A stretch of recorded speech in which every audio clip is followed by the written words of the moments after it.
මේ සසර දනව්වේ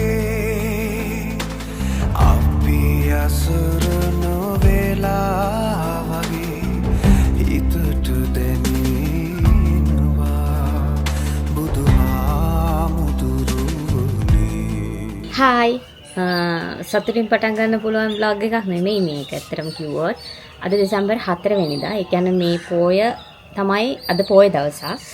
මේ පොය තමයි උඳුවප් පොය. මේ අවුරුද්දේ අන්තිම පොය. ඉතින් ඔයාලා දන්නවා මේ මාසෙ කියන්නේ මම හරි ආස මාසයක්. මුළු අවුරුද්දෙම මම ආසම මාසෙ තමයි දෙසැම්බර්. ඒකට හේතු ගොඩක් තියෙනවා. ඔයාලා දන්නවා මගේ බර්ත්ඩේ එක තියෙනවා. ගොඩක් හේතු නිසා. හැබැයි මේ අවුරුද්දේ අන්තිම මාසෙ අපිට පටන් ගන්න වෙලාවම තියෙන්නේ සෑඩ් මූඩ් එකකින්. මොකද මේ දිත්තක් උනාටුව නිසා. කලින් vlog එකේ ඔයාලා දකින්න ඇති මේ ඒරියා එකම ගම් වතුරට අහු වෙලා තියෙනවා. දැන් අද තමයි වතුර සාමාන්‍ය මට්ටමකට, ඒ කියන්නේ පාරේ බැහැලා යන්න පුළුවන් මට්ටමකට බැහැලා තියෙන්නේ. වතුර මට්ටම අඩුයි. හැබැයි නිවුස් වලට කිව්වා දැන් 4, 5, 6 දවස් 3 ඇතුළත නැවතත් වැසි තත්ත්වයක් පවතිනවා කියලා ලංකාවට. මේ වෙනකොට දැන් උදේ 8යි ගානා. මේ වෙනකොටත් දැන් පටන් ගන්න තියෙන්නේ වහින්න. වැහි පොදයි වලට පේන ඉතින් පිටිපස්සෙන් වහිනවා. වැහි පොද මට්ටම. වහින එකත් එක්තරා වෙලා විදිහක මේ වෙලාවේ හොඳයි. මොකද මේ හැම තැනම මඩ වලින් පිරීලා තියෙන්නේ. එතකොට අර වැහි ජලයෙන් චුට්ටක් මේක හේදිලා යයි කියලා හිතෙනවා. හැබැයි මේක ලොකු කුණාටුවක් බවට පත් වුණොත් තමයි ආයේ ප්‍රශ්නයක් ඉන්නේ. ඉතින් අඩියක වගේ මට්ටමක් තමයි දැන් පාරේ මේ වෙනකොට තියෙන්නේ. දැන් හැමෝම වගේ ඔය පන්සල් වල ස්කෝල වල හිටපු කඳවුරු වල හිටපු හැමෝම වගේ දැන් උදේ ඉඳන් මේ පාරේ එහාට එනවා කියන්නේ මෙහාට එනවා. එයාලගේ ගෙවල් අස්පස් කරන්න උපකරණ අරව මේවා අරගෙන ඉතින් ලේසි වෙන්නේ නැහැ වැඩේ. අපෙත් පල්ලෙහා කඩවල් දෙකම ඩැමේජ් වෙලා තියෙන්නේ. ඊයේ කියන්නේ රෙදි ෂොප් එක නම් ඊයේ හොයදුවා. තාත්තයි කඩේ නම් බඩු සාමාන්‍යයෙන් 3න් 2ක විතර ප්‍රමාණයක් අහක යනවා. ඒ කියන්නේ මේ ඔක්කොම හොුණා වතුරට.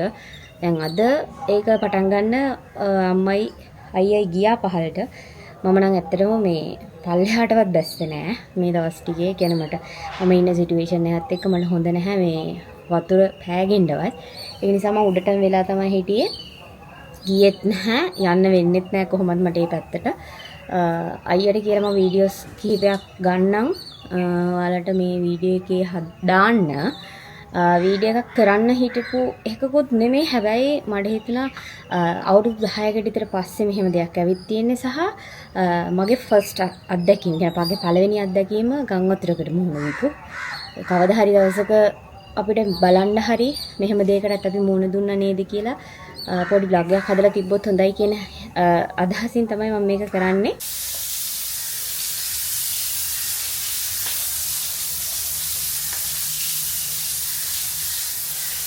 මේ තියෙන ගෙදර පිටිපස්සේ තත්ත්වය. ඔය සම්පූර්ණ යායටම මේ සම්පූර්ණ මට්ටමම මේ මඩ වලින් වැහිලා තියෙන්නේ. ඔක්කොම ඉතින් සම්පූර්ණයෙන්ම හපව හොදන්න යනවා. හොදන්න කියන්නේ ඇද්දගෙන යෑමක් තියෙන රතන පොල් ගහක් තිබ්බා. පොල් ගහ සම්පූර්ණයෙන්ම ගලව වැහලා මඩ තමයි ඉතිරලා තියෙන්නේ. මේ තනි ගහක්. තනි ගහේ මේ මට්ටමට එනක වතුර තිබ්බා. ඒක නිසා තමයි ඒක මඩ වලින් වැහිලා තියෙන්නේ. ඉතුරු ටික මඩ වලින් වැහිලා නැහැ. වතුර උඩටම ආපු නැති නිසා. අද දෙසැම්බර් 4 වෙනිදා දැන් වතුර නම් ඔක්කොම බහැලා තියෙන්නේ. මේ පොල් ගස් ඒවා ටික තමයි අයින් කරන්න ඕන. කුණු තියෙන ඔක්කොම ආපු. බලමු කඩේ තත්ත්වය ගිහිල්ලා.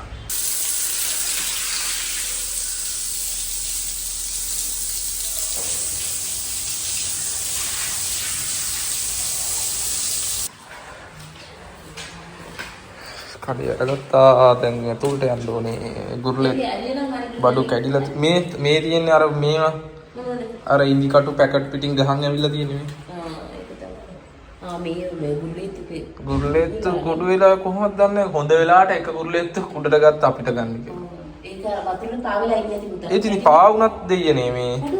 ඒකනේ වතුරට අඩු වෙනකොට හැම බහිනවනේ. දැන් ගේට්ටු අරින්න පුතා. ඒක අරින්න පොඩ්ඩයි. ඔය වෙලාවේදී ටේෂන් වාරලා ඇවිල්ලා තියෙන වේසින කේසර් තියෙනවා. අපට යා ඇතුළේ දොර වහලා තියලා නැහැ නේ. තුල ගන්න දෙයක් නැහැ. මේක වහලා තියන්න බෑ. ඒක තියන්න.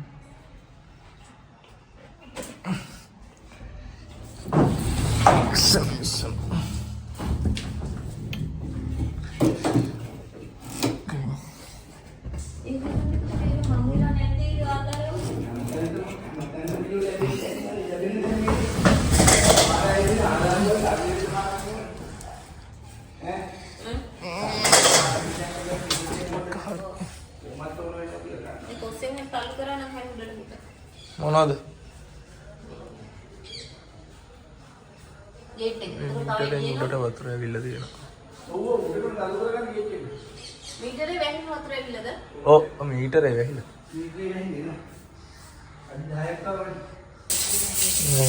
දැන් අතුට ලෙස්සන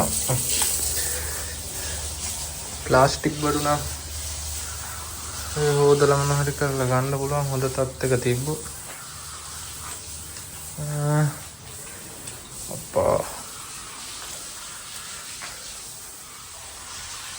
මේ ඔක්කොම අහුණානේ උඩටම හැබැයි මේ අන්තිම රට මේ දෙකට මෙතනින් නතර වෙලා කඩේ ටිකක් උසයිනේ යට වුණාට සම්පූර්ණේ මේ මෙතනින් උස්සලා ගහලා තියෙන හින්දා උඩ පෙවිලි දෙකක් ෂේ යට ටික අහුවෙලා ඔක්කොම මේවත් අහුවෙලා නේ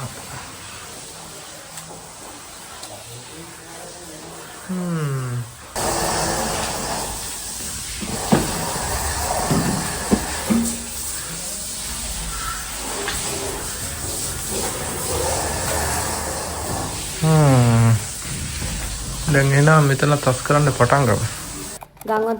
ගම් වතුරේ මහන්සියලා වැඩ කරන අයට හදනමම යම් කිසි දෙයක් නම කියන්නේ නැහැ. ඔව් අනික දැන් අන්න ඒකයි. ඔව් දැන් මේක මගේ ෆස්ට් ටයිම් නේ හදන. මේ විදිහටම හදලත් නෑ. මෙහෙම අර බඩු අඩුවෙන් මැනලා නැතුව ඊට පස්සේ ඒක තියෙන කරන්ට් එක නැතුව හදන්න දන්නෙත් නෑ මම. try කරනවා. ආවොත් මම ඒකට හරි නම දෙනවා. එහෙම නැති වුණොත් නමක් දානවා. මේ අර එක්ස්ට්‍රා ටික ඔක්කොම දිය වෙලා ඒකයි මම මේ හදන්න ගත්තේ. එන විදිහ අනුව තමයි නම දෙන්නේ. අනික හදන භාජනත් නෑ. මොකක් එයිද කියලා දන්නේ එන විදිහ අනුව නමක් දීලා මේ හදනවා. බලමු. එන එකක් පෙන්වන්න. මේ තියෙන්නේ මම හදාගත්ත කේක් එක. ඒක මෙන්න මේ වගේ තමයි ඇවිල්ලා තියෙන්නේ. මාරම රසයි. මම මේක කෑවලමායේ. මේ තියෙන්නේ මේ ඔයාලට පේන ඇති මේක ස්පොන්ජ් එකක් වගේ. අපි oven එකේ හදනවටත් වඩා මාරම soft, මාරම රහයි. මිම්මක් නෑ. මොනවාද දාපු කියන්නේ අමුද්‍රව්‍ය වල මිම්මක් නෑ. හැබැයි ඒක රසටම ඇවිල්ලා තියෙනවා. මේ මොන බලන්න. අර මේ ස්පොන්ජ් කඩනවා. රසම රසයි. සීනිත් ගන්න තියෙනවා. බඩරුක් ගන්න තියෙනවා. බිත්තරක් ගන්න තියෙනවා. හතරක් දැම්මෙත් නම් තුනයි දැම්මේ. මේ වගේ තව එකක් දැන් හැදෙන ගමන් තියෙනවා. හොඳයි ඉතින් තේ වෙලාවට දැන් අස් කළා මහන්සි වුණාම කට්ටියට තේ බොන්න එහෙම මරු මේක. ඔයා කියන්න මම කෑමේ කියලා. කෑමක සුප්. ඒක ගායිස් සුපිරි කෑමක. ඇත්තට මේක නෙමෙයි. ඒක මේ හිතුවට වඩා හොඳට තියෙනවා. ඒ කියන්නේ මම මිම්මක් කරා මේව නැතුවනේ හැදුවේ. මේ වගේ ලාකට නම් අම්බෝ ඒක. ඔව් අපේ බිස්කට් අරව මේ ඔක්කොම ඉවරයි. අපේ කෑම ඔක්කොම ඉවර වෙලා තියෙනවා. මොකොත්ම නැතුව තිබ්බි ගෙදර. වෙන්දර නම් බිස්කට් හරි කන්න. මගේ කේක් එකේ ඉල්ලුම ඔයාගේ ඉල්ලුම වැඩි වුණානේ. කේක් එකේ ඉල්ලුම වැඩිලා තව එකක් තියෙද්දි මම තව එකක් හදලා. තව එකක් තියෙනවා අපේ අම්මට උණ කිව්වා තව එකක්. දැන් ආයි තව දෙකක්. මේවා දෙකක් හදලා. එකක් දාන්නේ දෙකක් දාන්නේ. දෙකක් දාන්නේ කෙලින්ම. කේක් එකේ ඉල්ලුම වැඩි වුණා. නිකන් බිස්නස් එකක් පටන් ගමු. හැබැයි හෑන්ඩ් මේඩ් කේක් තමයි හොඳේ. දවසේම මෙහෙම ගගහා ඉන්න ඕනේ. මුකුත් නෑ විදුලියක් නෑ මුකුත් නෑ. කඩේ අස්ක්‍රීමේ මිෂන් එක පටන් ගන්න තියෙන්නේ. අපිට හංගවැලේ සහයෝගය දෙනවා කඩේ අස් කරන්න. කුමාරි හාමි. ගැම්මට අස් කරන්න ඕනේ. ගැම්මට වැඩක් දෙන්න. හංගවැල්ලාවෙන් මේ හංගවැල්ලෙන් ආපදාංශයෙන් බහලා තියෙන්නේ. මෙයා නම් ඇවිල්ලා ෆෝන් එක ඔබ ඉන්නව බරුවට.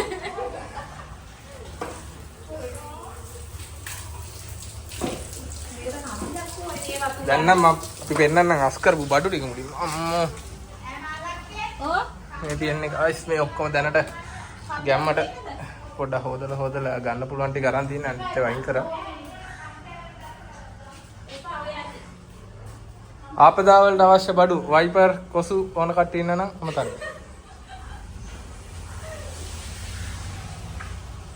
මේ බේසන් නම් අපි දැම්ම අයින් කරගත්ත අපිට අවශ්‍ය වෙන හින්දා.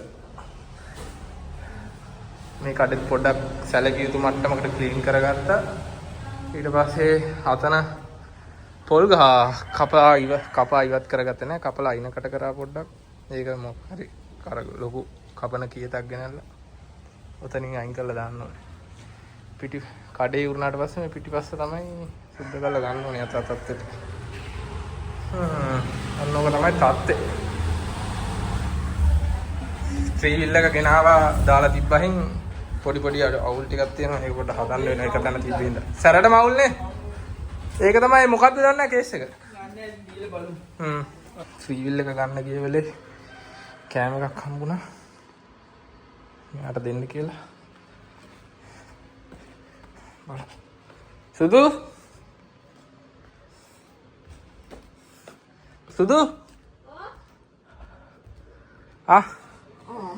කේ සමන්ත මහතා විසින් මේක දුන්නා ඔයාට. මට දෙන්න බාප්පා. ඔව්. මට සිරි.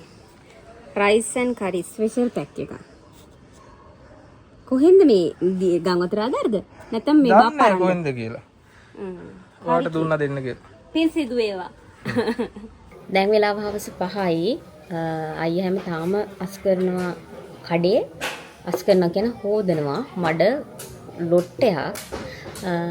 මේ ආවට හැම තැනම කට්ටිය ඉතින් හොදනවා අස් කරනවා පාර දෙපැත්තේ මෙට්ට වුණාද ඇඳ ඇතිරිලි ඊට පස්සේ මොනවාද ජනෙල් වලට දාන කර්ටන් පැදුරු පුටු ඔය සෝෆා වල තියෙන මෙට්ට අරව මේවා සෑහෙන බඩු ප්‍රමාණයක් ඊට පස්සේ වතු සුද්ධ කරනවා තනිකර යායටම අර ශ්‍රම දානයක් දාලා වගේ දවල්ට කෑම හම්බුණා මං හිතන්නේ ලේන් එකේ හැමෝටම ඊට පස්සේ ඔය මොනවාද හම්බෙන්නේ වියලිසලා කනේ මේකට කියන්නේ අර සුද්ධ කරගන්න මේ ಜಾති කොහු මිටවල් අරවා මේවා ගොඩක් ඒවා හම්බුණා මං හිතන්නේ මේ සැනිටරි අයිටම්ස් හැමෝටම වගේ වතුර බෝතලුත් හම්බුණා තාම දැන් ඉතින් 5යි අද දවසට තාම ඉවර කරගන්න බෑ කිසිම කෙනෙක්ට මං හිතන්නේ කවුරුත්ම මේ වැඩි ටික ඉවර කරගන්න නැති කියලා අනික මේ ක්‍රවුඩ් එක වැඩි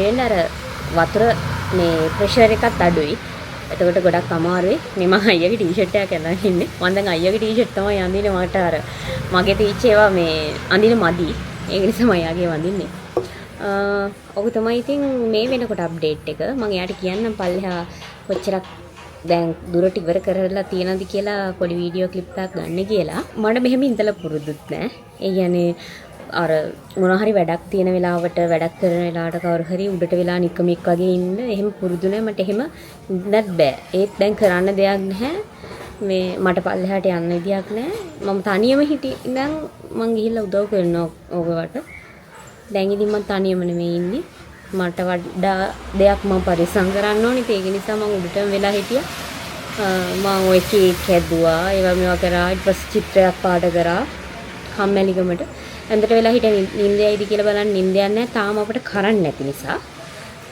ඕක තමයි ඉතින් තත්ත්වය බලමු අද දවසේ බැරි වෙයි මොනවත් කරගන්න හෙට මට ක්ලිනික් කාසල් එකේ ඒ ගිහිල්ලා ඇවිල්ලත් අර වැඩ ටික අයියට ආයි කරන්න වෙනවා එහෙම සීන් එකක් තමයි තියෙන්නේ මෙන්න මේ විදිහට තමයි දැන් වතුර බහැලා තියෙන්නේ මේ පාරේ එහෙම මම හිතන්නේ සුද්ධ කරා ඇවිල්ලා කීප දිනේ අර ගෙවල් වල ඔයාලට පේන ඇති මේ බඩු ඇදලා දාලා හැමතැනම මේ මෙතන ගෙදරත් මේ සෑහෙන බඩු තොගයක් විසික් කරලා එළියේ අර ඉස්සරහත් එහෙමයි එතනින් එහාටත් එහෙමයි මේ හැමතැනම ඉතින් සුද්ධ පවිත්‍ර කරන ගමන් තමයි ඉන්නේ හැමෝම ලේසි වෙන්නේ නැහැ ඉතින් ඔක්කොම ඉවරයක් කරගන්න දවස් 2-3ක් ඊටත් වැඩි මිසක් අඩු නම් වෙන්නේ නැහැ ආයෙ පාරක් මෙහෙට වහිනවා හැබැයි ඉතින් මඩ ටික හේතිලා යන්න වහින එකත් හොඳයි එනඩි තස් කර කර ඉන්න හැමෝම තෙමෙනවා දැන් මේ වෙලාවේ ඒකයි වැඩි අස් කරලා ඉවර හරියට චුට්ටක් හරි අවුලක් නැහැ.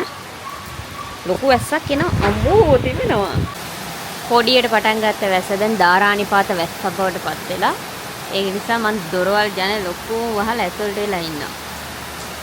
තේනවද? වැස්ස කොහොමද තත්ත්වය කියලා. අපිට අදත් ලයිට් නැහැ. ලයිට් නැහැ කියලා ඉතින් සැලෙන්න බෑ.